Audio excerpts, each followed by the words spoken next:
এনামুল হক বিজয় তিনি হতে পারতেন বাংলাদেশের সর্বকালের সেরা ওপেনার। সালটা ছিল 2012 নভেম্বরের 30 তারিখ।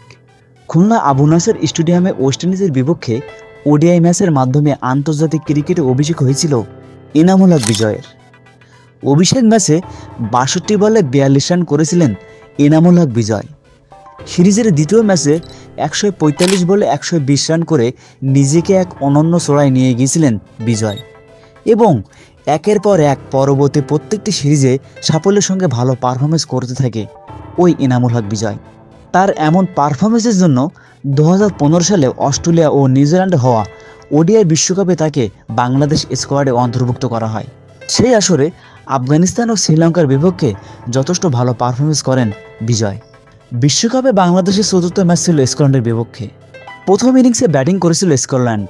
ইনিংসের 3.5 নম্বর ওভারের শেষ বলে বাউন্ডারি লাইনের এক দুর্দান্ত ফিল্ডিং করেন বিজয়, কিন্তু তার এই দুর্দান্ত ফিল্ডিং ক্যারিয়ারের কাল হয়ে দাঁড়ায়।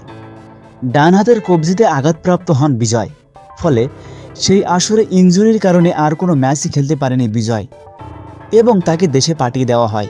পরবর্তী সময়ে বিজয়কে বেশ কয়েকটি সিরিজের সুযোগ দেওয়া হয়, কিন্তু বিজয় নিজেকে আগের মতো আর মেলে ধরতে পারেনি। একসময় ছন্দে থাকা বিজয় আজ তার ক্যারিয়ারের ধ্বংসের দিকে।